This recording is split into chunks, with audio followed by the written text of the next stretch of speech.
बड़े ही प्रसन्नता की बात है। वैसे तो हम और आप कई दशकों से रक्षाबंधन का कार्यक्रम मनाते आ रहे हैं और मनाते रहेंगे भी, लेकिन जो समझते हैं कि आत्मज्ञानी संत क्या होते हैं, एक बात। दूसरी बात, यदि वो हमें रक्षा सूत्र मानते हैं, उसका क्या महत्व है। यदि इन दो बातों को जिसने समझा है वो तो कई दिनों से इंतजार कर रहे हैं। जिसने इस बात को समझा है, संत आपको बहुत मिल जाएंगे, पर जो जानता है कि आत्मज्ञानी संत कौन है, तो संत और आत्मज्ञानी संत में जो फर्क जानता है, जो अंतर जानता है, वो परम सौभाग्यशाली है कि हम सभी को आत्मज्ञानी संतों का सानिध्य मिला है। और आज मंच से चूंकि हमें जाना चाहिए, लेकिन हम कितने सौभाग्यशाली हैं कि हमारी रक्षा कौन आप नहीं करेंगे। ये वो रक्षाबंधन नहीं है कि भाई बहन की रक्षा करेगा। वास्तव में रक्षा तो हमारी होगी और लंबे समय के लिए होगी। ऐसे आत्मज्ञानी संतों के द्वारा रक्षा सूत्र हम सभी को जो बंधेगा, बड़े ही सौभाग्य की बात है। तो हम सभी जितने लोग यहाँ बैठे हुए हैं परम सौभाग्यशाली हैं कि संतों का ये अखंड आशीर्वाद रक्षा सूत्र के रूप में आपको मिलने जा रहा है और काफी समय से मिल भी रहा है। तो हम अपनी भारतीय संस्कृति की परंपरा का निर्वहन करते हुए सर्वप्रथम हमारे बुजुर्ग सम्माननीय कालका प्रसाद जी खंडर और भाई दिनेश नामदेव, हरलाल जी दादा, ये सभी प्रेमीजन यहाँ पर आए और हमारे आत्मज्ञानी संत महात्माओं का स्वागत करें, सम्मान करें और उनका ढेर सारा आशीर्वाद प्राप्त करें।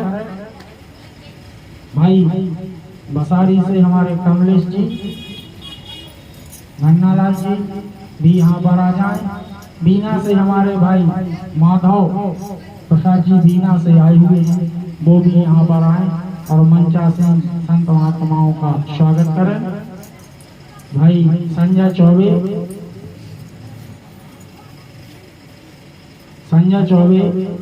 भगवान सिंह जी भी यहाँ पर आए और हमारे आत्मज्ञानी संत महात्माओं का स्वागत करें, सम्मान करें।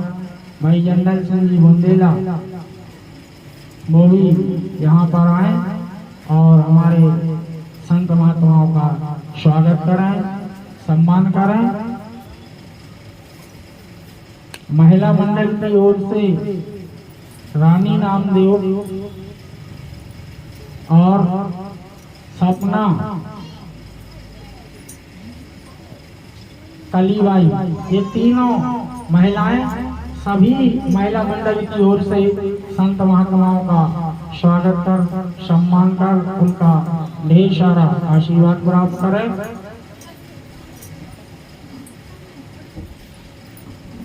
बोलो आनंद कंद भगवान की, नारायणी दरबार की, संत समाज की।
कृपा सिंधु सुख धाम, जगदीश्वर प्रभु हंस को कोटि कोटि प्रणाम।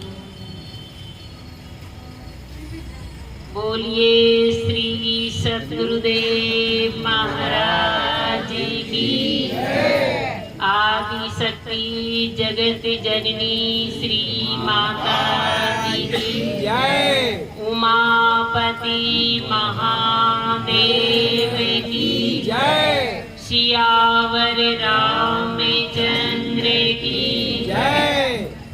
भगवान लगते भाई लोगों के ही है, इधर वाली पार्टी के नहीं है, आवाज ही नहीं निकली। ऐसा नहीं है कि कुछ खाया पिया नहीं होगा, सब कुछ किया है, लेकिन फिर भी जयकारे की आवाज नहीं निकल रही। एक समस्या है जीवन की, आवाज केवल भगवान के नाम पर नहीं निकलती और सब जगह तैयार रहती है, रहती ना तैयार। बस एक जहां कल्याण की बात होना है, वहीं कहते ये जिव्या और ये मन ना जाने कौन सी दुनिया में खोए रहते। सोचते खो करके कि कहीं ऐसा ना हो कि प्रभु की महिमा में लग जाए तो ये सारी इंद्रियों को, हर चित्त वृत्ति को वैराग्य हो जाए और ये संसार के रस से विरक्त हो जाए। इसलिए इस और ध्यान ही नहीं देना, यही एक वजह है। लगता तभी कैसे हर जगह कहना पड़ता है कि जयकारा श्रद्धा और प्रेम से लगाओ, और अक्सर कहते हैं पर याद रहता ही नहीं। सभी श्रद्धा और प्रेम से जयकारा लगाओ। यही को बंद करो। बोलिए श्री सतगुरुदेव महाराज की जय, आदि शक्ति जगत जननी श्री माता की जय। आदरणीय सभी भगवत भक्त, हम सभी काफी देर से भक्त समाज में बैठे हुए हैं और भक्ति भाव से भरे भजन और सत्संग को श्रवण कर रहे थे। आगे भी थोड़ी देर हरि चर्चा होगी। चारों ओर से अपने मन को हटा करके थोड़ी देर एकाग्र भाव से प्रभु महिमा को श्रवण करें। अभी हमने सभी ने सत्संग के द्वारा संगति के महत्व को सुना। हमारे ज्ञानी जन कहते हैं कि मनुष्य जीवन के अंदर संगति बहुत ही सोच समझकर मानव को करनी चाहिए। सदैव इस बात पर उसे विचार करना चाहिए कि मेरा जीवन किस प्रकार की संगति में व्यतीत हो रहा है। मैं जिनके साथ रात दिन बैठता उठता हूँ, उनकी विचारधारा कैसी है, उनकी जीवन शैली कैसी है। प्रत्येक मानव को इस बात का सदैव कहते ख्याल रखना चाहिए। ये संगति ही है जो जीवन को बनाती है और ये संगति ही है जो जीवन को बिगाड़ती है। और ना माने तो आप आजमा करके देखना, और हजारों ऐसे उदाहरण मिल जाएंगे संसार में और समाज के अंदर। कहते हो ना, कितने कहते संसार में रात दिन दिन रोते और व्यथित होते हैं, पूछो उनसे कारण तो वो एक ही बताते हैं कि हमारा बच्चा गलत संगति में पड़ गया। कितना प्रभावशाली है जीवन के अंदर ये संगति का असर। इसलिए संतों ने कहा कि सोच समझ करके संगति करनी चाहिए, और अगर करना भी पड़े तो सदैव कहते, मजबूरी में अगर रहना भी पड़े तो सदैव अपने विवेक को जागृत रखिए। इस प्रकार से जागृत रखिए कि वो कुसंस्कार रात दिन साथ रहने के बाद भी मेरे अंदर प्रवेश ना कर जाए। अगर इस प्रकार से एक प्राणी, एक मानव सदैव सतर्क रहता है तो वो अवश्य चाहे कितना ही कुसंगति क्यों ना करे, पर जीवन में उसे ग्रहण नहीं कर सकता, क्योंकि इस बात का उसे ख्याल है। वो सही और गलत करने की क्षमता उसके अंदर है, निर्णय करने की कि सही क्या है और गलत क्या है। इसलिए हमेशा इस बात का ख्याल रखें, क्योंकि ये संगति से जो विचार उत्पन्न होते हैं ना, वो विचार कर्म में परिणित हो जाते हैं।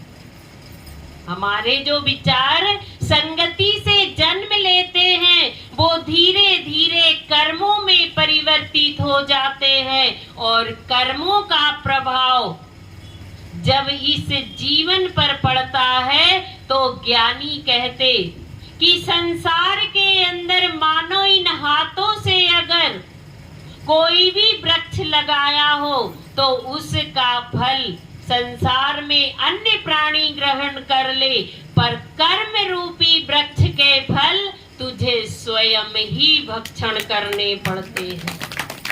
ये आत्मा हजारों शरीर बदल लेगी, पर कर्म कहते उसे जिस योनि में होगे वो वहां अपने कर्ता को ढूंढ ही लेता है, और जीव को फिर उन कर्म फलों के अधीन हो करके अपने जीवन के अंदर भोगों को भोगना पड़ता है, और फिर जीव दुखी होता है, रोता है, व्यथित होता है, पर इसमें दोष किसी का नहीं। संगति गलत की हमने, और उन संगति से विचार बने हृदय के अंदर उपजे, और वही विचार हमारे कर्म में बदल गए, जिनका आज परिणाम हमारे सामने है। इस कारण जीवन में जितना हो सके ज्ञानी की और भक्तों की संगति कीजिए, जिससे आत्मा का कल्याण हो, जिससे आत्म कल्याण प्राप्त हो। कहीं ऐसा ना हो कि हमारी संगति कहते गलत व्यक्ति की हो और हम उनकी संगति में पड़ के स्वयं का पतन कर ले, स्वयं को अधोगति की ओर ले जाए। ये दुर्लभ जीवन मिला है। इस जीवन में हर एक कदम पर व्यक्ति को सोच समझ करके कहा विचार और कर्म को करना चाहिए। अगर वो विचार करके सोच समझ करके कर्मों को करता है तो अवश्य कहा कभी भी पतन की ओर नहीं जा सकता, और नहीं तो कर्म चाहे जहां पहुंच जाओ, हजारों जन्म ले लो, पर वहां भी वो सामने जा करके और खड़ा हो ही जाएगा। एक दिन वो वहां पहुंच ही जाएगा कि तू मेरा करता है और आज मेरे फल खाने का दिन आ गया है।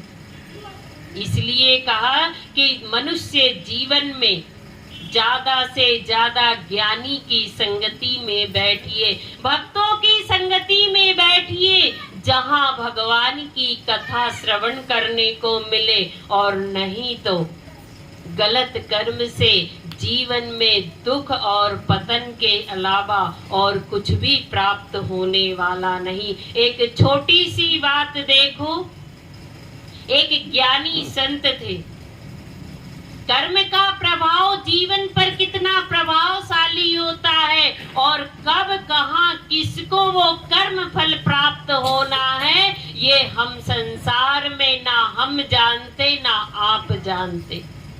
कभी कभी सुबह किया शाम को प्राप्त हो जाए, कभी घंटे भर बाद प्राप्त हो जाए, और कभी जीव को उन्हीं फलों को प्राप्त करने के लिए हजारों जन्म लेने पड़ते हैं, तब प्राप्त होता है। वो ज्ञानी संत थे, उनके मन के अंदर ख्याल आया कि 1 वर्ष बाद इलाहाबाद प्रयाग में महाकुंभ का मेला लगने वाला है।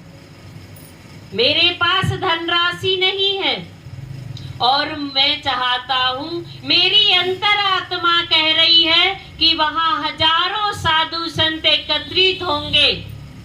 कोई प्रभु नाम का सुमरन करने वाला, कोई कहते कर्मकांड करने वाला, कोई राम नाम की माला जपने वाला।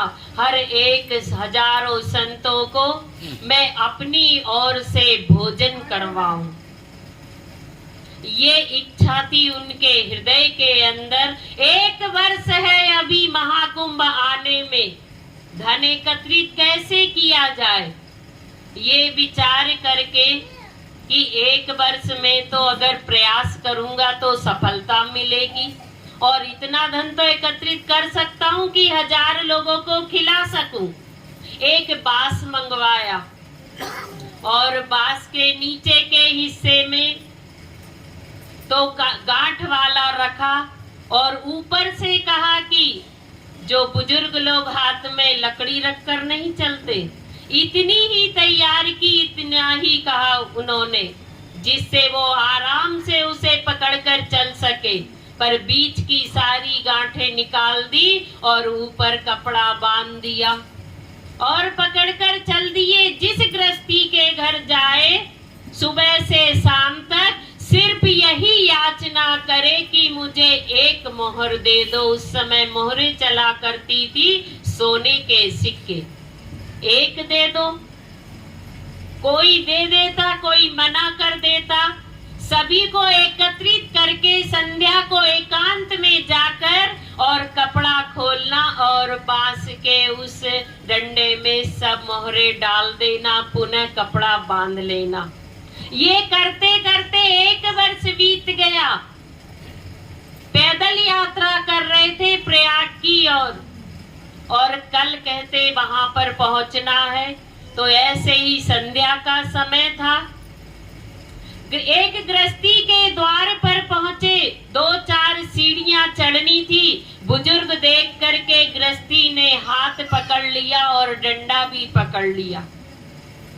साधु महाराज को चढ़ा दिया, पर मोहरे भरी थी तो बांस के डंडे में वजन तो होगा ना।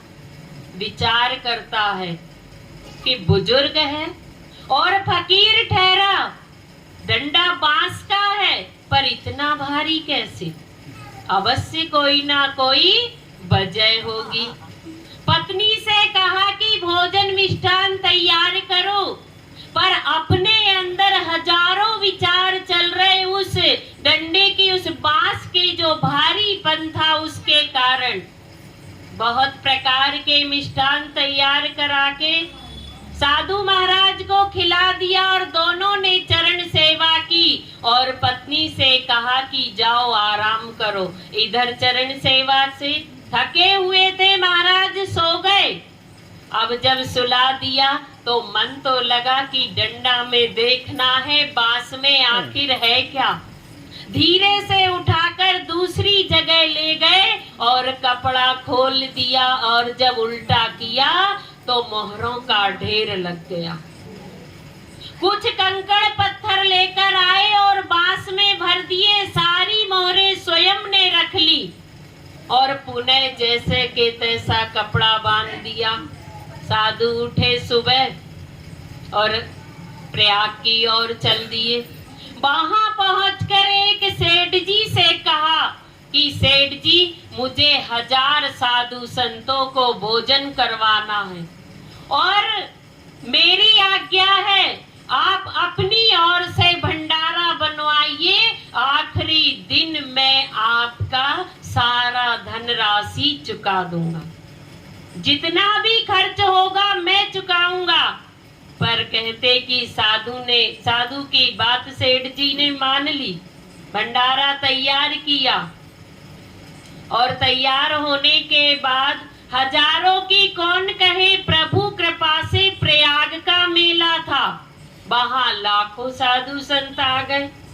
और बनने में क्या लगता है, जब अच्छा खाने को मिले तो मूड मुड़ाए भये सन्यासी, सर की उतर गई खाज और हलवा पुड़ी खाने को मिले और लोग कहे महाराज। है ना ये सच्चाई कि लोग कहे महाराज, तो क्या लगता है घर की खेती है, आज निकला तो 8 दिन बाद फिर आ जाएगी, है या नहीं बताइए। लगा लो एक तिलक और धोती कुर्ता पहन नहीं है और खाने को मिल रहा। वहां लाखों आ गए।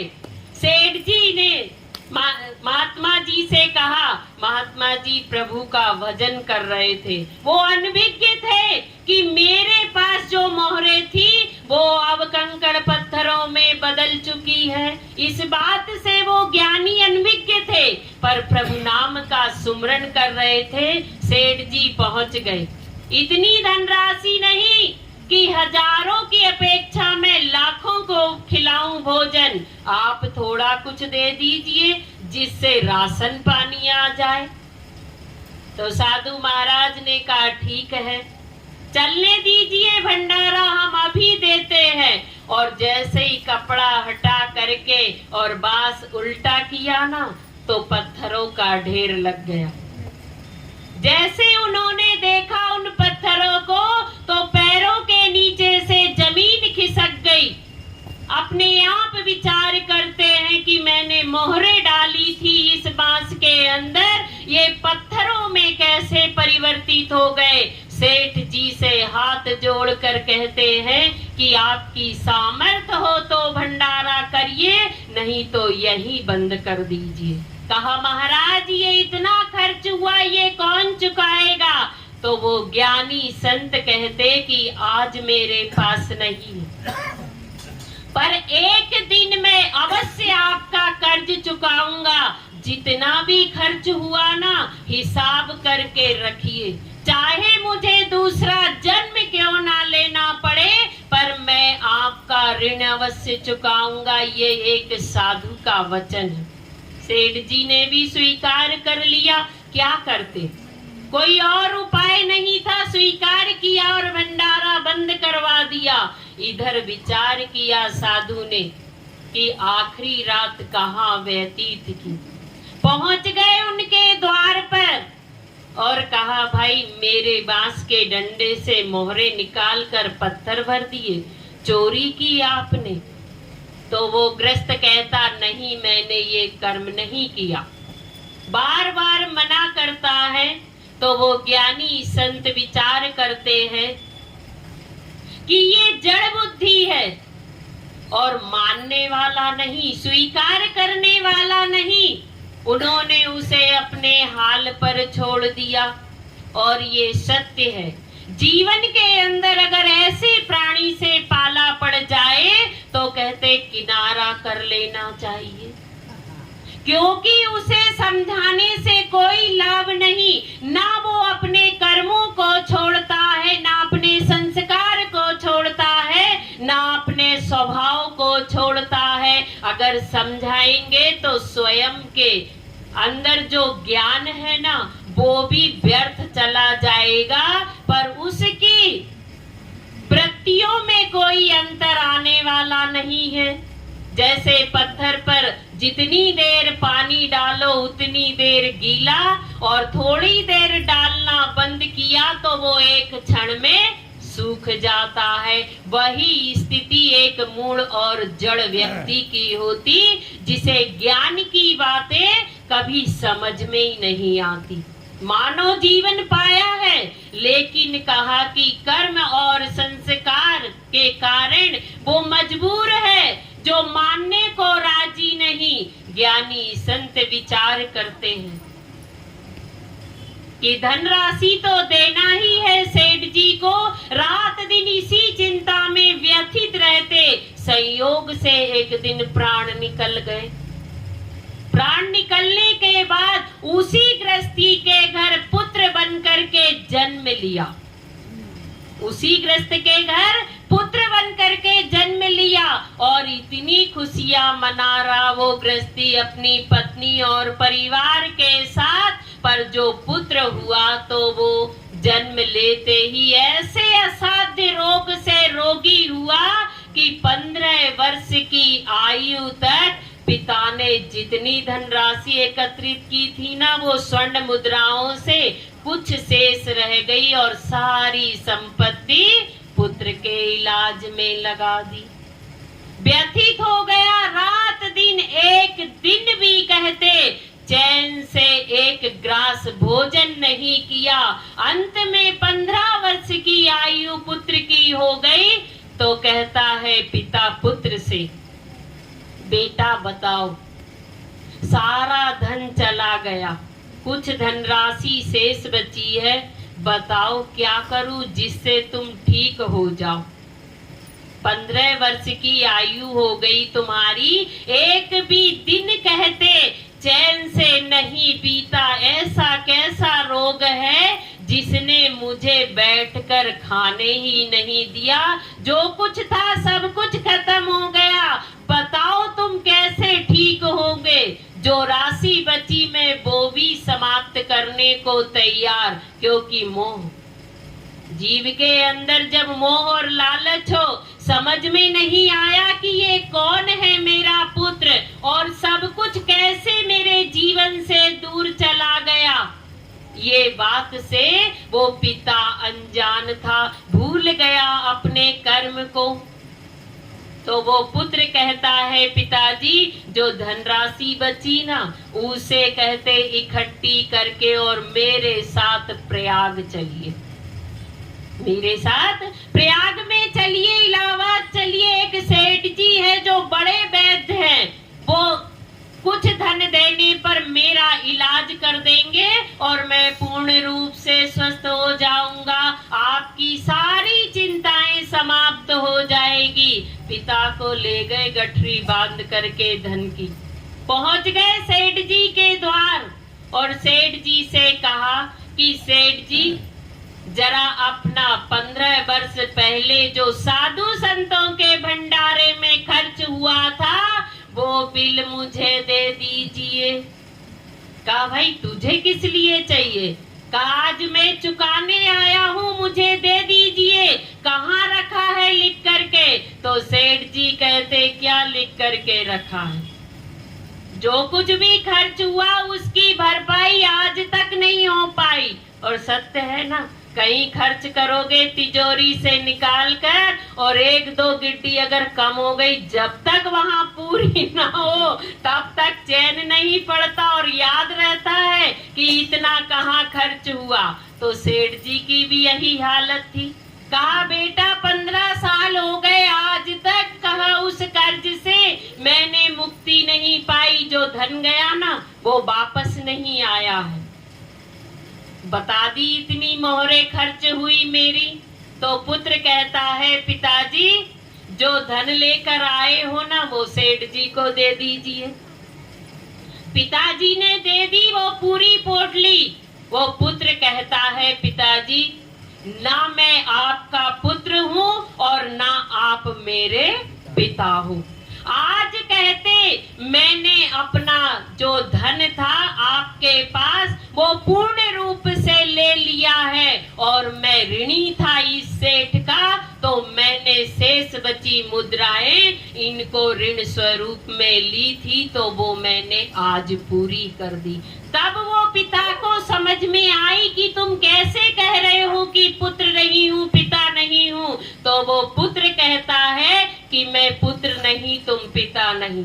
अगर जानना ही चाहते हो तो सुनो, 15-16 वर्ष पहले तुमने एक साधु के डंडे से जो मोहरे निकाल करके और पत्थर भरे थे ना, मैं वही साधु हूँ और दूसरा जन्म लेकर तुम्हारा पुत्र बन करके आया हूँ अपनी स्वर्ण मुद्राओं को प्राप्त करने के लिए। ये तुम्हारे द्वारा किया गया कर्म फल था, जिसके कारण मुझे भी कहते पुनः जन्म लेना पड़ा।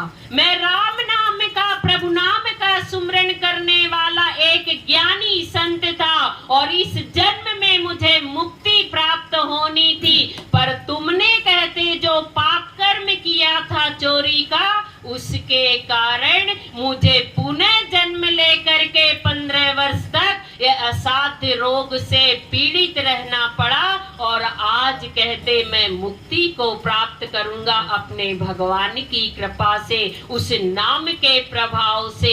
याद रखो जीवन में वो नाम की शक्ति थी, वो प्रभु नाम की पूंजी थी, जो कहते इतने ही समय भोग करके और वो प्राणी, वो भक्त कहा, वो साधु मुक्त हो गया।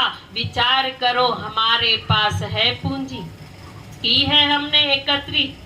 नहीं, कहीं से कहीं तक नहीं है। अगर प्रभु नाम की पूंजी है तो कहा कि ये कर्म फलों से कुछ ही समय में पीछा छूट जाएगा।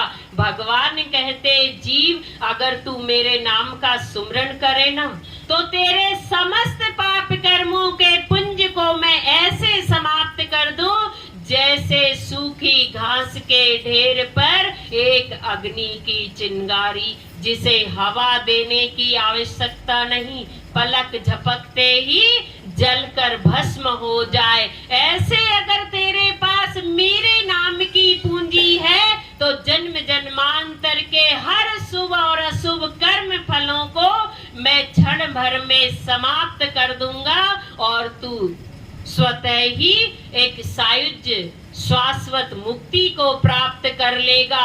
ये जीवन तुझे मुक्ति के लिए मिला है, इसलिए निवेदन है।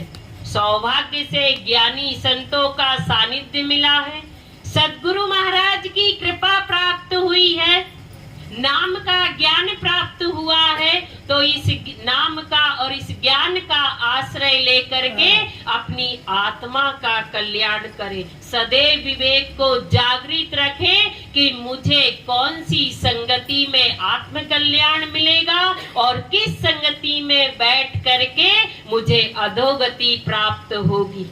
अगर मैं इन पर विचार करूं तो अवश्य ये आत्मा का कल्याण हो जाएगा, और नहीं तो मुझे 84 के कर्म बंधनों से कोई और नहीं बचा सकता। इसलिए संगति की इतनी महिमा गाई गई है।